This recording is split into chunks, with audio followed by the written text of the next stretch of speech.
And I forgot one more thing. And that is to start the Capri. And the reason why these fans are spinning down because they're worried about them glitching out. So here's the Capri startup. For Jack Ryan.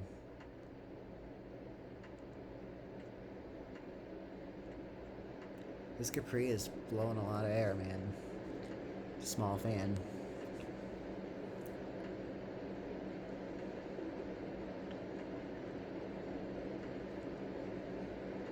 So it's usually either these two on or the Capri on.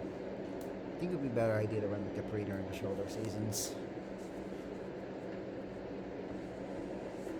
During the cold, cooler shoulder seasons on low, and then during the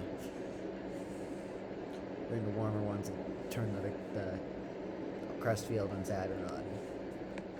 I'll turn the Crestfield and Saturn on. Actually. Anyways, thanks for watching. Enjoy, like, comment, subscribe.